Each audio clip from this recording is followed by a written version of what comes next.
Hey, Helen here, your host. Great to have you along for the second season of The Beautiful Side of Grief, where we continue to hear from people from all walks of life who have faced or have been involved with heart-wrenching loss and who have come out the other side with so many positives to share with others. I know this may seem like an impossibility for you right here, right now, to be in that space. And believe me, I understand. I lost my own gorgeous 18-year-old daughter and only child in a car accident. Yet, here I am 4 years later, sharing my own journey and those of others in the most heartwarming and joyful way. Each and every one of my guests share their own beautiful insights and their strategies for getting through their grief. And through these stories, I hope you'll find your own way to deal with your grief in whatever form that may take. I'll pop my guest links and any free resources in the episode notes, along with my website address if you'd like to know more about the energy work I do, as that was my lifesaver in my own grief journey. Don't forget to subscribe and like so you can keep informed of each weekly episode. So now let's see who our guest is this week. So you've no doubt heard of the comedian Jerry Lewis. Well, he described my guest today, Alan Klein, as a noble and vital force watching over the human condition. Alan, or also known as Mr. Jollytologist, shows people how to use humor and positivity to deal with life's not-so-funny stuff. He is an award-winning professional speaker, TEDx presenter, and author of 30-plus books, including The Healing Power of Humor, You Can't Ruin My Day, and Embracing Life After Loss. His most current book, The Awe Factor, was named by spiritualityandpractice.com as one of the best spiritual books of 2020. Klein is also a former hospice volunteer and director of the Life, Death Transitions Institute. This is the beauty of Alan's story. Not that his wife died at the age of 34, but that it changed everything, as many of us will know. Although the loss was devastating, it was her sense of humor that was therapeutic for him and her joy of life that helped him get through it. That led to a passion to share that with the world. But he was afraid of speaking in public. However, it was his passion, though, to share this important message of how sense of humor can help us get through almost anything, that helped him overcome his fear. So be prepared. I suspect there might be some humor in this episode, and it is my sincere hope that what Alan is going to share will bring you some lightness, not only today, but as a way of thinking that will allow you to carry it forward into the future, as it is always my sincere wish that your journey is filled with light, love, and happiness. So, Alan, I am so excited to have you on the podcast today. And I'm excited to be here. And, I think it was one of the comedians, I don't remember, but he said, at my age, I'm happy to be anywhere. So I'm getting up to that age where I think I'm going to use that as my little line here, that I'm happy to be anywhere. I like that. Look, you've got an exceptional gift that you unleashed following the loss of your wife, finding laughter and joy in loss. So I'm fascinated to know, what was her sense of humor like that had such a profound effect on you? Well, it was like we played a lot. I'll give you one example, and I haven't thought of this for a long time, but at a wedding, when the bride and groom cut the wedding cake, and they feed to each other. I don't know in your country, but in our country, we do that. So instead of feeding my piece that she had on a fork to me, she put it on my head. And, it was such a interesting, well, looking back, interesting moment for me, because I was kind of, weddings, I'm the groom, I'm really stressed out. There's a couple of hundred people watching us, we got to get up and dance and in front of everyone. So it was her way of kind of saying, Alan, let's lighten up.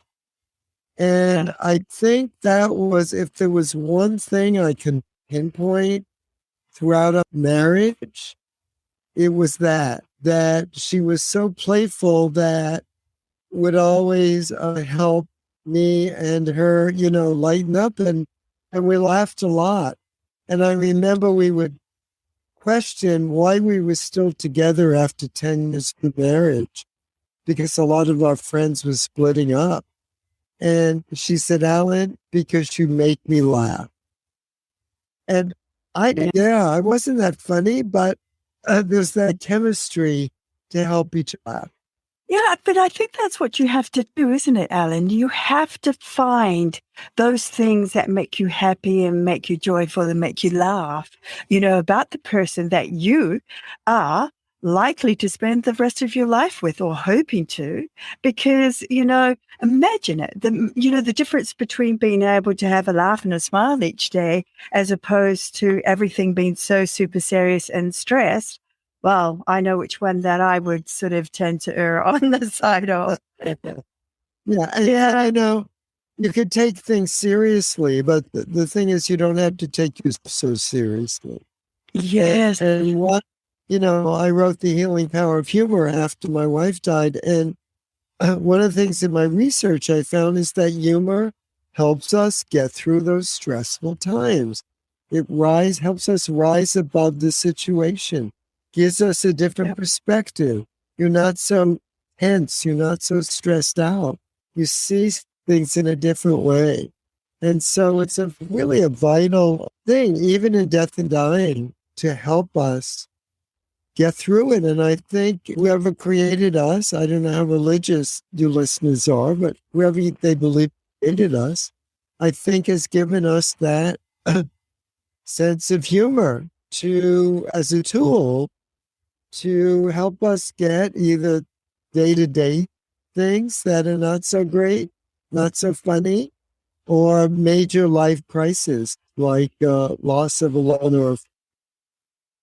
Yes. Yeah, I agree. I was just chatting to you before we went live that, immediately following my daughter's death, she used to give me lots of things that I'd be in the midst of crying about, next minute laughing about, because I could always hear her quite clearly. And she used to always call me a dork. And even that alone, because I know I was probably doing something stupid, and it would just make me laugh, and it would just completely change the whole energy of the situation. And I think we can always think so much more clearly when we're not stressed, when we're not sort of overwhelmed. And, it just does help us get through those really tough spots. So how did you come up with the title of Mr. Jollytologist? Well, actually, after Ellen died, I went back to school to learn about humor, death and dying. And also what I saw as a hospice volunteer was that people would often use humor. And Helen was often sarcastic, cynical humor, but it was humor, and it helped them deal with what they were going through. And sometimes it was the only power they had left. It was the only thing they had left. And so I started to do research on it. I went back to school.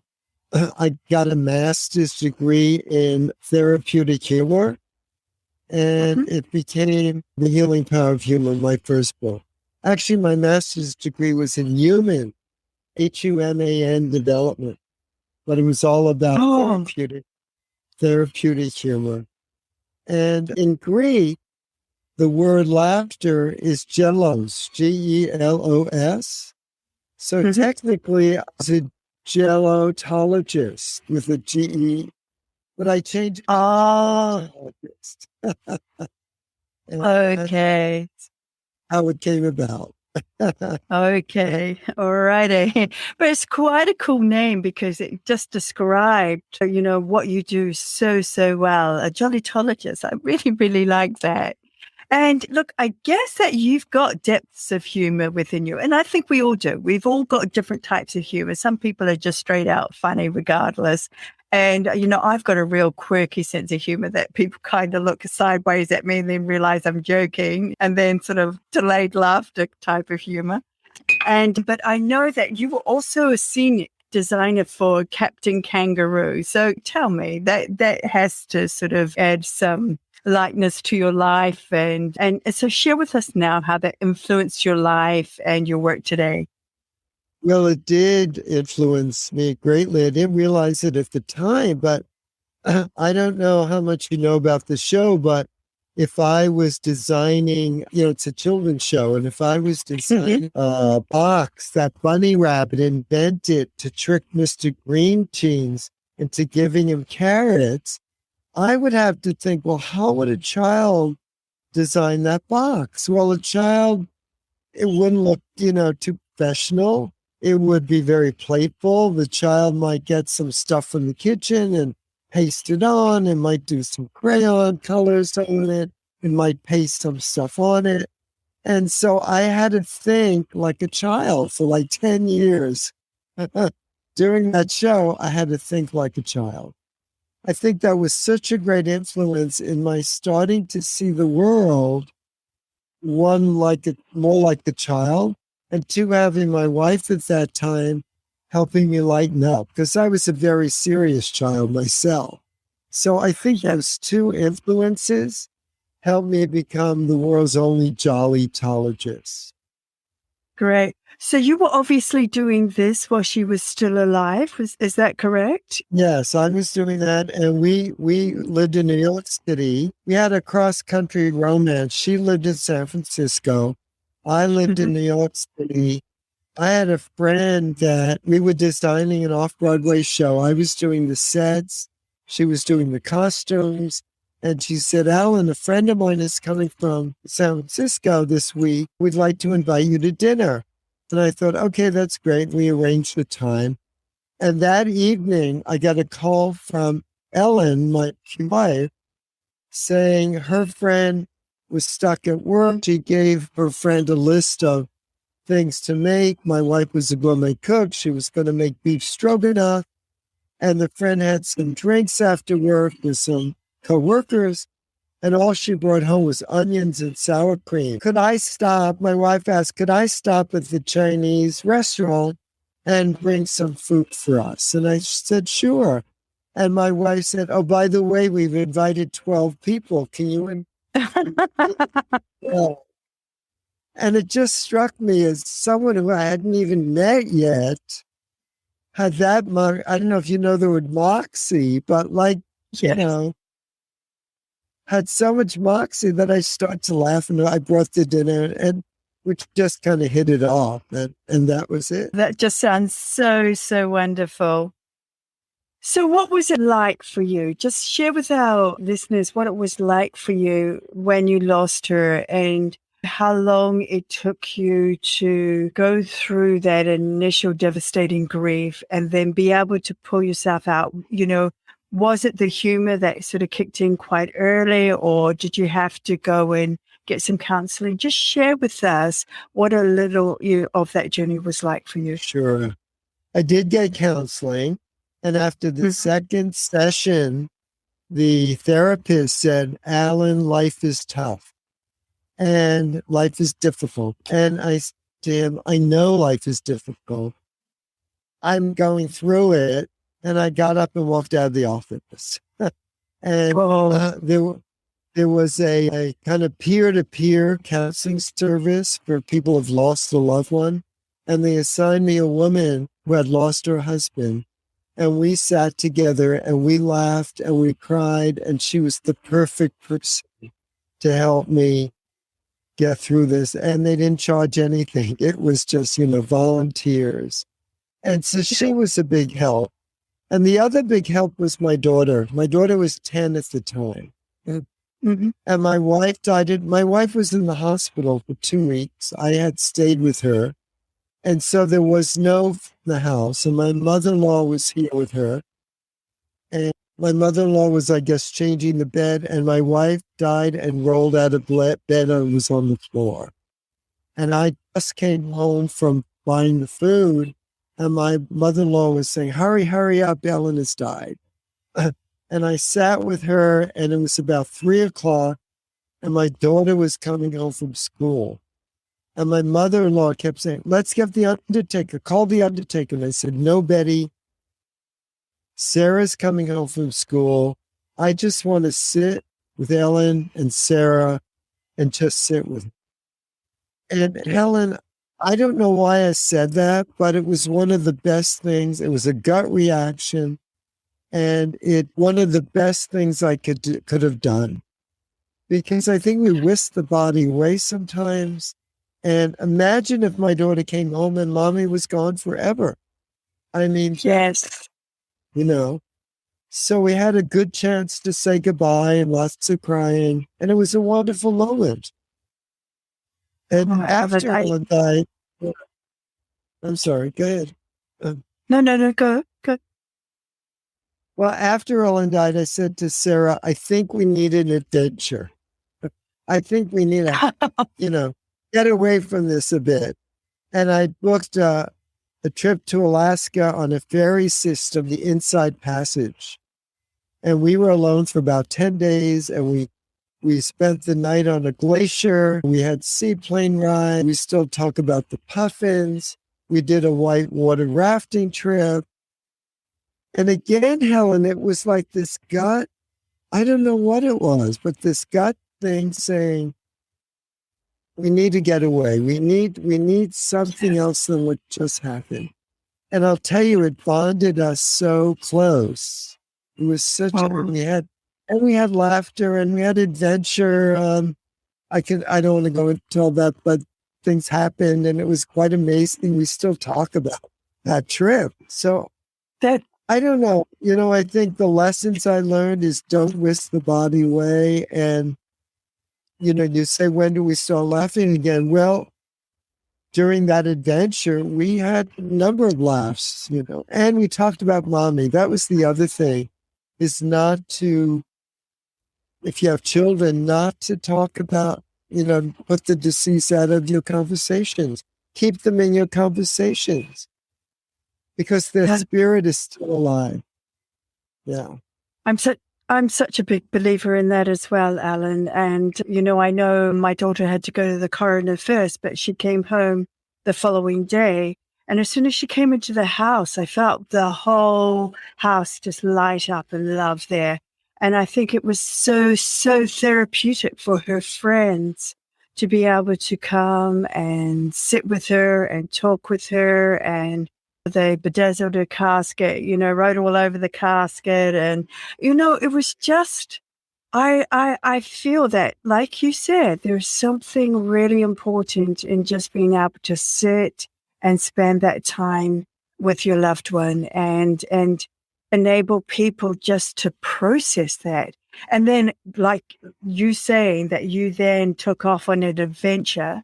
Wow, I can't think of anything more perfect than that. It just changes the whole scene. It changes the whole energy. And like you said, it brought you closer together. So you have 5 stages of going from loss to laughter in your book, Embracing Life After Loss. Can you just take us through those stages?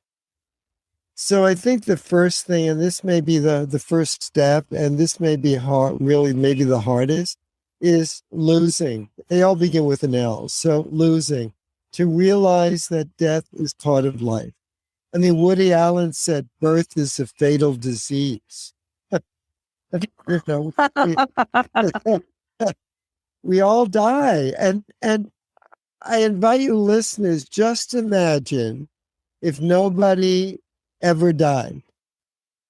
What the world would be like? I mean, not enough housing, not enough jobs, not enough food. Not enough anything. Anything, right. So actually, I look at death as difficult as it is for people to leave behind. Kind of nature's way of keeping things in balance. Even though it's sad, it's a necessary thing. And once we're born, we know we're going to die someday. And some people die earlier and some later, but we all do it. We can't. No one's gotten out of life alive. So that's the first thing is realize losing. The other thing is learn that life is a wake-up call. I learned so much when my wife died. I realized that life is short. I don't know when I'm going to die either. So I gave up a business I had. It wasn't really, it was okay. I loved what I was doing. But something in me said there was something bigger I needed to do, and I didn't know what it was. And so I just sold the business to my partner. I just hung out for a while. I then got the job as in the Life Death Transition Institute and start getting into death and dying. And then it was Norman Cousins' time, and he healed himself with laughter. And I realized Ellen's great sense of humor and how we laughed together. And so I went back to school to learn about that. And suddenly my life totally changed. As you said, I almost failed speech in college. I could not get up and speak to people. But I had such passion to tell people how humor could help them get through anything that I got up in front of my biggest audience was 1,500 people. Wow. Yeah. So, we learn, and death, I think, could teach us that, we're all going to die. Do what you need to do. And you know what I realize now during COVID, there are so many people who have not returned to work that have trouble getting. And I think the reason is it's like a mini death for them. They lost their job. They weren't working.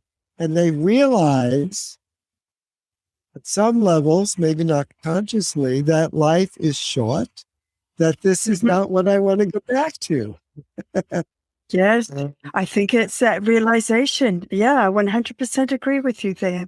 I know a lot of people that are having, what do they call it? Sea change, where you completely just turn your life upside down because you finally realize what's important. And sometimes it's just spending time with your family, with your children that perhaps you haven't been able to do for such a long time. And then you say, wow, really, was that other life really worth it? So, yeah. Right. Yeah. Yeah. What's the third thing? And the third thing is letting go. And I think sometimes people who have lost someone have a hard time letting go. So I want to just give them 2 quick tips to do that. One is to forgive the person who died. Maybe they died too soon. You're upset about that. Forgive yourself because you couldn't prevent that from happening. Forgive the doctor. I remember I was really angry with the doctor who didn't even come to my wife's bed and stood at the door in the hospital and said she had 3 years to live. It was not a compassionate way to do that. I had to forgive him. So forgiveness, if we don't forgive, we can't move on. We can't put that loss behind us. And the other is gratitude. I didn't want Ellen to die, but on some levels, my life totally changed. And I'm so grateful that it opened up a world for me that has helped probably over 100,000 people with their life through my writing and my teaching and speeches would have never happened. So on some levels, being grateful. And I had a wise teacher who once said, to want what you don't have is to waste what you do have. And I've got that written down. Yeah. Instead of, yes, grief is important, but you need to move on. So instead of, being upset over and over and over about what you lost, appreciate what you still have. I appreciated I had a daughter, I had a job, I had a house, I had friends, there's so many things. And I was still grieving. I was still upset, but I was trying to focus on what I still had. So letting go and then living. A year after Ellen died, I became a hospice volunteer. And again, it was such a healing process to work with other people and families to help them get through what I had been through. And so, start to live, helping others is a great way to do that. And then the laughter, at some point, you hopefully will get there. And there's been studies showing that people who could laugh during their loss much better than those who don't. Yeah. So there's even scientific studies about. Well, so the 5 L's of learning after Lucy, loss. Lucy, Yeah. learning, letting go, living, and finally left. Yes, I think those are brilliant. I really prefer those over the 5 stages of grief, actually. I mean, because some people think some people think they have to go through the anger and denial and all that. Yet I never did, because like you, I found gratitude very, very early in my journey. And so I think that actually transcended us probably a little bit quickly into a place of acceptance, perhaps more of acceptance that this has happened. So we just need to deal with it. And how we're going to deal with it is a choice, always a choice. We can live in absolute grief, or we can choose to live our lives reflecting back on the beautiful things that we did have. Yeah, for a time. And, a lot of people, when I talk about laughter, they go, how can you laugh at a time like that? And I'm saying, how can you not laugh at a time like that? Because it gives you perspective. And, often at funerals, there is so much laughter. They'll look in this coffin and they'll go, oh, they never look so good. Yeah. Or I heard of a priest who looked in the body and told the congregation, oh, the shell is gone. All that remains here is the nut.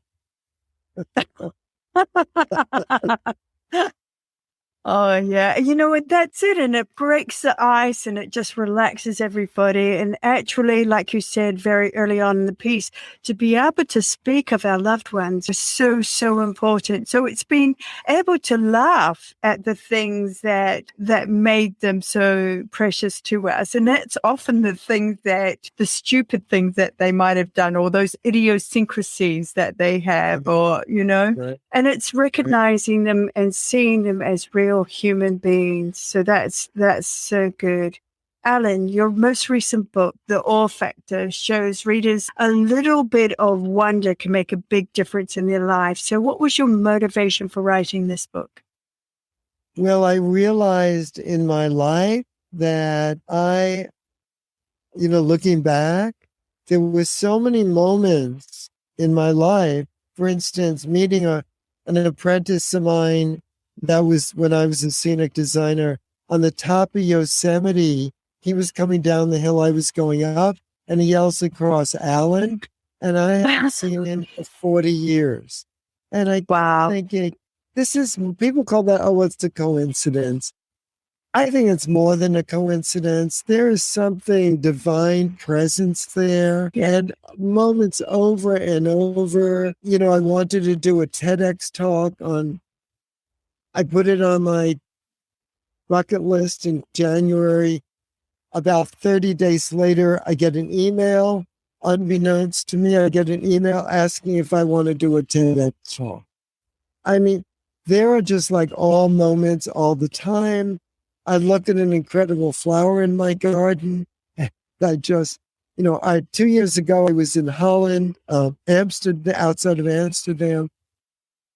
Keukenhof Gardens, they have 7 million tulips.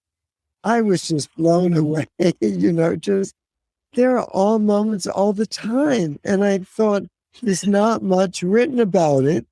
And then I start seeing scientists are now paying a lot of attention, talking about going on all walk, a simple all walk where you look for walk, 15 minutes a week. And the people that they tested are happier, and they found less negative emotions and more positive emotions that whole week after the all walk. So it can keep us happier and healthier. So I started to look at my own life, interview other people about it, and that's how the book, The Awe Factor, came about. Oh, that sounds fantastic. And congratulations on putting that together, because it is something that's very much needed.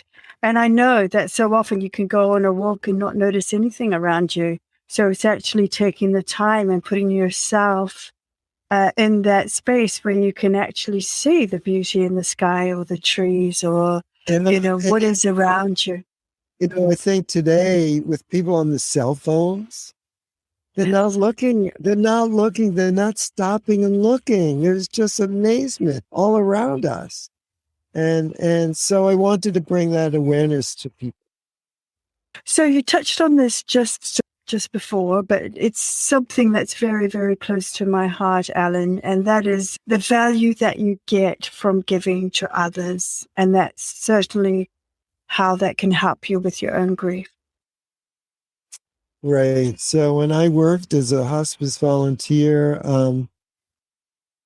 it was just amazing. I'll give you one example. There was one woman, she was dying and she had tickets for the concert, see the whole season, and she couldn't go.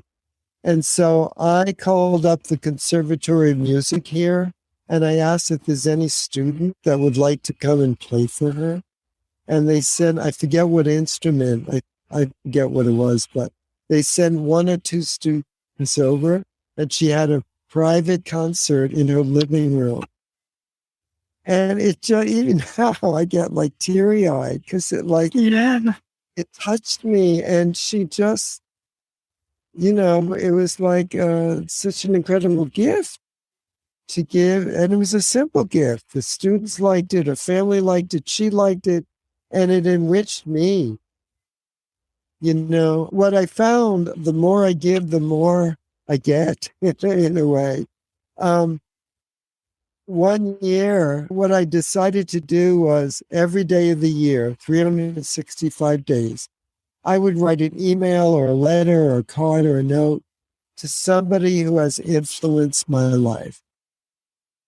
And what I did not expect, Helen, was people would send me cards or emails back saying, how did you know that I needed this? I was so down today. And when this came, it just you totally made my day.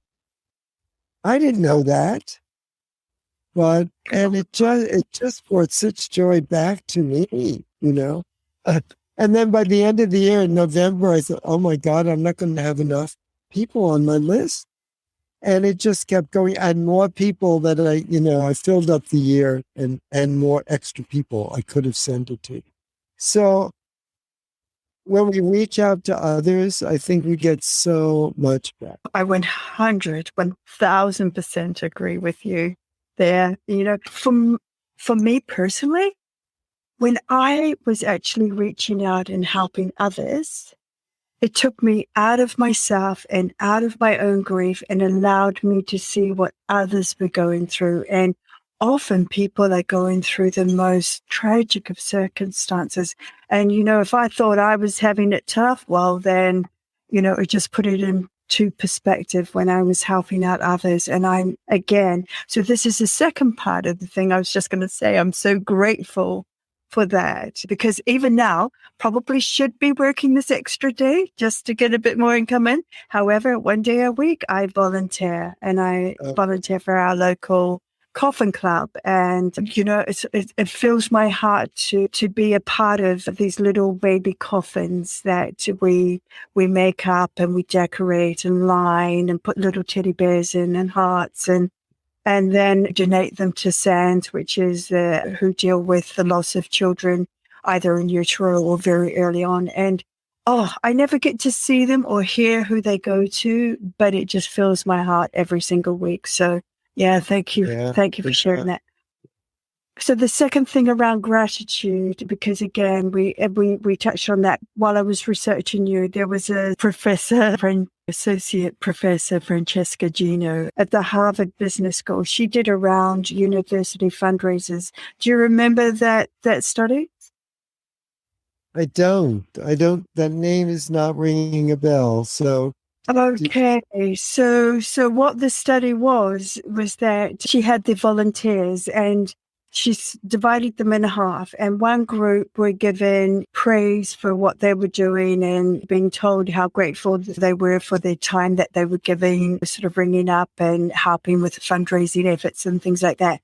And this group of people pulled in far more fundraising funds because they felt acknowledged and accepted, and that compared to the other group that was just left to go and do their job, make the phone calls. And I think it had to do with the number of calls they were making. The ones that received the gratitude were making far more calls and, of course, getting far more engagement. So does that ring any bells now? Yeah, it does. Thank you. Is that in my book? Because the book came out in 89, so it was written like 1987. If you think I remember what's in the book. Okay, I'll forgive you not for remembering every single thing that you've written. No, I think it actually was in one of your papers on your on your blog site, on your website that you'd written. Yeah. And so one of the things, I guess this has to do with gratitude, but I used to I live in San Francisco, so it's a big city, and there are a lot of homeless. And when a homeless person was asking for a handout, I would generally, dump it in their hat or whatever they had, the cup, and not even look at them, kind of just, and I changed my practice, and I now stop, give them the money, and I ask their name and how they're doing. And I'll tell you, it has made such a difference. They kind of light up. They're like, and then I tell them my name and I wish them a good day. And it's maybe only a 30-second interaction. But I feel better about not just passing them by and talking with them and helping them a little bit, but it's the interaction with other people. And I guess part of me tied to gratitude is I'm grateful that I'm not in their place. So, yeah, because on the roll of a dice, we can all have our lives just change so dramatically. You look at all the people losing their homes and all the fires that are happening and all the, world events, the quakes and the floods and, oh gosh, it's just endless. And I often look at that and just say to myself how grateful I am that I'm not in that situation. What is the phrase? There, by the grace of God, go I. Is that? Yes. Alan, and it's also like, when you're having a bad day and somebody walks past you and just gives you a beautiful smile. Yeah. And how that instantly changes how you feel. And so that's something that I do intentionally when I'm out and about is I just try to make people feel better, make their day feel better. Yeah, I try to do that, but with people on phones these days, cell phones, it is so hard to catch their eye and get a smile. Yeah. I have a dog, so when I'm walking my dog and there's someone else with the dog, they're not usually on the phone, so we can chat or we can smile at each other. Yeah, and there's, this research about the benefits of laughter. There's also research about the benefits of smiling. Yes. So many good things that can come from it. And I think we talked, it's about going back and remembering that person that you love so much and all those special qualities about them that used to bring a smile to your face when they were doing whatever it was they were doing. And to me, that fills my day. So many of my days when I feel a little bit down, that's all I need to do to go back and lift myself back out is just go back and remember those fun times, those good times, that laughter. And the thing is, that those are always with us. We could always tap into that. We do have a choice. We can tap into the unhappy times, because if you have a relationship, there might have been a couple of those, or you can tap into the happy times. And, it's our attitude. What are you going to focus on? And even in grief, I mean, yes, grief's important. And it's important to get the tears out, but laughter and tears are very close. And what are you going to focus on? Ask yourself, it's a choice. And what am I choosing today?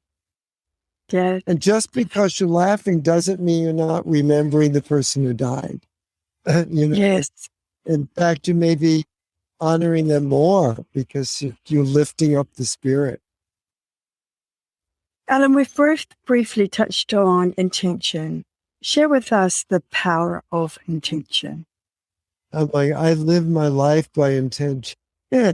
I mentioned the TEDx talk. I wanted to be a scenic designer since I was taken to a Broadway show when I was 7 years old. And I wanted to make those pretty stage pictures. I went to high school. I did designs in theater. I got into Yale Drama School. It was a 3-year master's degree in design. And I was let go, kicked out, whatever you want to say, after the first year. And I thought to myself, wait a minute, you can't tell me I'm not a designer. I've been a scenic designer since I was 7 years old.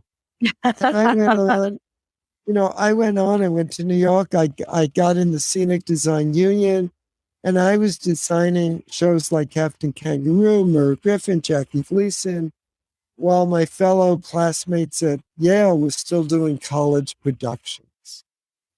But I had that intention. You can't tell me I'm not a designer. This is who I am. This is what I'm going to be.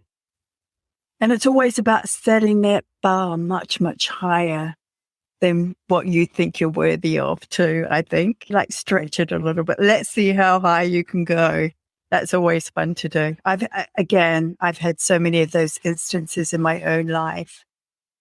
Alan, what is the best thing that has happened to you either today or in this past week? Oh, wow. This past week has been such an adventure. On Tuesday, I went across the bridge. I live in San Francisco, across the bridge is Berkeley, to pick up something in a store there. Had a restaurant, had lunch at a restaurant. And all of a sudden, I started to feel sweaty and the room started spinning. And the next thing, I've passed out. I remember. And I remember the paramedics coming and being in the passing out again, and then being in the ambulance and going to the hospital. And basically, they did all these tests in the hospital and everything was fine. Apparently, there's something called the vagus nerve, which goes from our neck all the way down our body. And I was having some intestinal problems that day, and it caused the vagus nerve to react. My blood pressure went to 60/40. So it went very low and I passed out. Anyhow, I was thinking... That's not sounding like the best thing. That sounded quite the opposite. Okay, but see, I think even in the not so great stuff, there's always great stuff. So the great stuff is when I made reservations for the restaurant, I wanted to sit outside. And then now before I got to the restaurant, I got a call saying, there was some kind of mix-up and they have no more outdoor places. I'm going to put you inside. And I was kind of upset. I wanted outside. It was a beautiful day, and with COVID, I'd rather sit outside. She said, don't worry, I'm going to put you by the window and you'll have lots of air and stuff. And I got there, it was fine. And I realized, had I been outside, because I was sitting inside and I went the little wall before the window, I went against the wall. If I had been outside, I probably would have fallen on the cement patio there. Yeah, concrete. I would have fallen concrete. God knows what would have happened. And also the other little thing is, as soon as the paramedics came, they lied me down on the bench that I was sitting on, which was against the wall. Had I been outside, there was no bench to lie me down. Maybe they would have put me on the floor, ground. I don't know. So I see that as like, wasn't that a blessing that the hostess said no, that they don't have any outside seating? So for me, that was the best thing that could have happened this week. I like the way you turned that around. Okay, so what do you consider your proudest moment of your life to date? Oh, wow. Probably having my wife, having my daughter, Sarah. She is just a blessing. During COVID, by the way, she called me every single day at 5:00, which actually is coming up soon. We'll be finished. We have talked every single day since the beginning of COVID, except a day or two when we would happen not be able to do it. And we laugh and we joke and we talk about serious stuff and we talk about non-serious stuff. And it has been a joy. She is just that. So that was one. And the other is just helping people. Just, if I could help one people with the book, my talk, or this podcast, if one person gets one thing out of it to help in their life, that's all. That makes me happy. That's beautiful. I love that. So what takeaways would you like to leave our listeners with today? That yes, loss is difficult, but that you can survive it. You can get on with your life. And yes, you can even laugh again. Beautiful. And for anybody listening who's wanting to get hold of one of your many books, how do they go about doing that? Probably Amazon is a good way. Just make sure you spell my name right. Allen, Allen, Klein, or my website. You can get a lot of other information. Allen, it's www.allenklein.com, ALLENKLEIN.com. Great. And I'll have those in the episode notes as well, all those links and that information. So somebody misses out, hearing it here, they can just go and check out the episode notes as well. And I would just like to say to you, Allen, it has been an absolute pleasure to have you sharing all your wisdom and positivity and joy of being able to overcome perhaps one of the most saddest times of your life and be able to flip it around and be able to bring so much joy and happiness into other people's lives. Because like you said, you've impacted through one way or another so many people. So Allen, absolute pleasure to have you. Thank you. And thanks for all you're doing too, to help deal and help them with their grief. Thank you. You're welcome. Hey, thanks for listening. If you enjoyed this episode today, be sure to share it with others. Hit the subscribe or like button so you can be notified of each weekly episode. Also, let me know how I'm doing, especially if there's more you'd like to know that perhaps we didn't get time to touch on today or in past episodes.